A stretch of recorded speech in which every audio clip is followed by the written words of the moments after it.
Hello, everybody. Some old man.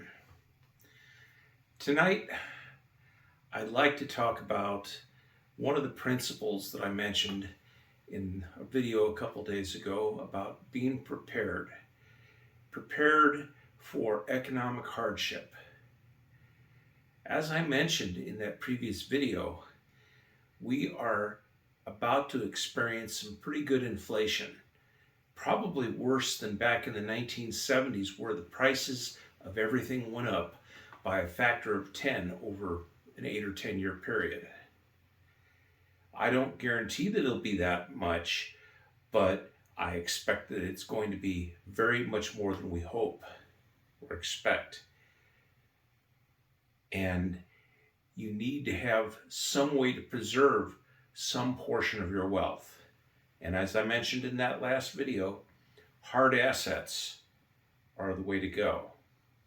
If you have a house, preferably paid off or with a fixed interest rate loan so that they can't bump the monthly payments up, that would be good. But as I also said, you can get other hard assets like silver and gold and other precious metals. Things that could actually be sold for their true wealth, not for the dollar value that you purchase them at. For instance, the price of gold now is, $1,700, $1,800 an ounce. If you had a pound of that, that's a significant amount of money. Silver's not that expensive. You can get that for $25 or $27 an ounce right now. 28 depending on where you buy it. So you can actually, with a modest income, afford buy a little bit at a time. Of course, the best time to start accumulating that was 10 years ago when the prices were much lower. But if you start now, at least you accumulate some before the prices go up to $100, $200 an ounce. And there are reasons for that as far as why the prices will go up beyond inflation. Well, let me go ahead and show you a little bit of my silver collection, what I've been collecting for 6 or 8 years anyway, and it's actually starting to amount to a little bit. And I wanted to show you a little bit of my silver collection. This is not all of it by any means, but it's a representative portion. Let's open this one first. These tubes are typical of one way you can store 1 ounce silver coins or rounds. These are silver rounds, not official money, but they're printed out in guaranteed 1 ounce 0.999 fine silver. As you can see, this one is from a series where they were celebrating Apollo 11. That's typical. I've got one here that is Freedom, American Liberty. Here's a similar one with Liberty Bell. Oh, and another eagle on the back. But all of these are 1 ounce exactly. Let's see if I can find a different kind. I've got a number of these ones with the Statue of Liberty head printed on it. But anyway, these coins or coin tubes normally contain 20 coins, or at least 20 is what I put in it to make it easy to count. So I can count tubes instead of actually counting individual coins. When you get several tubes worth, it's much easier that way. You can squeeze in 3 or 4 extra, but it makes it so hard to count your coins or your rounds that you don't have any idea. Well, let me put these away.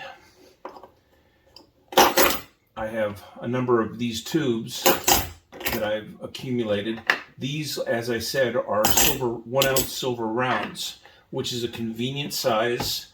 They cost, right now I think about 22 and change for the spot price, which means I pay an overhead to the coin distributor or the silver distributor of $3 or $4. So I'm paying $26, $27 by the time I've gotten all the fees that I have to pay. But that's partly because I'm buying such small quantities. I only buy 3, 4, maybe 5 a month because that's all I can afford.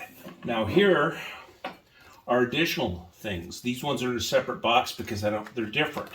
This one is an actual silver dollar, real money. I don't know if you can see that, but it is actual. Well, it's new, but it is real money backed by the full faith and credit, etc. It costs more, which is why I don't buy more of them. There's a higher premium on this than on one of those 1 ounce silver coins, even though it's the same amount of silver in each one of them. I've also, early on when I was first collecting, bought a whole bunch of smaller silver coins. These are silver tenths and quarters and halves. Mostly so that, I'd have something other than just 1 ouncers. And there's a number of, these are silver dollars. I do have quite a few of them actually. Not enough to make a tube worth, but I did even got a couple of them like this that are 2 ounce coins. This one here I got just because we like turtles around here. So we got a turtle one, and there's another one just like it. But I've just collected a number of these things, and in addition to the silver that I collect, these are just rare coins. These are actual old money from 19 whatever, early 19th century. So these things actually have silver content. They actually what you call junk silver. So I got to go ahead and put all this back in because it's like a jigsaw puzzle getting it in here. But what I do, as I say, I purchase a few of these every month, and after a few months it accumulates. I wish I had bought more 10 years ago when I first started, 8 or 10 years ago when I first decided to buy silver.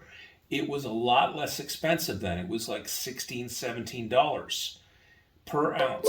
Now it is $22, $23.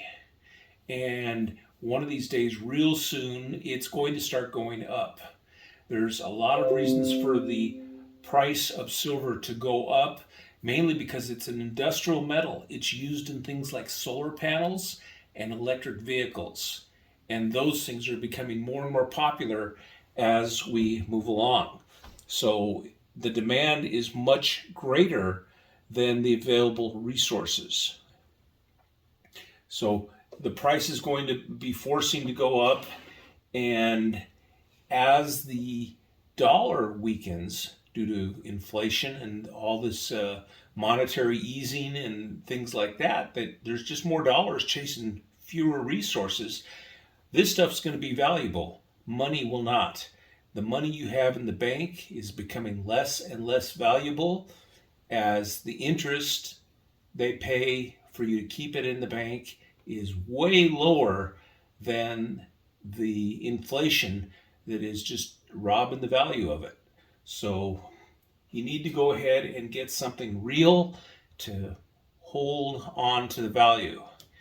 As I said, property is good, precious metals are good, and silver is the poor man's gold. Because I don't know about you, but I can't even afford to go out and buy one gold round of an ounce. It's that expensive. Oh, sure, I can afford it if I sold all my silver and, got like that. But then I'd have, one coin? Really hard to trade. Whereas if things get down to it, I could take one of these things, an ounce, and go down and trade it for something of equivalent value. Right now, it would be half a tank of gas or a quarter tank of gas. In the future, it will still be that, but I'd be paying, if I was paying cash, money cash, I'd be paying $1,000 to fill up my tank. or 1 coin or 2 coins. So you can see why it will become valuable as a trade medium down the road. Right now, I'm just collecting it. It's pretty. I like to look at it, and I keep it in my safe so no one can walk off with it easily. If they get in here with a forklift, because that's what it's going to take to pick that sucker up, they can take it, but it's not going to be easy for them. Well, that's all I've got. I just wanted to go ahead and talk to you a little bit about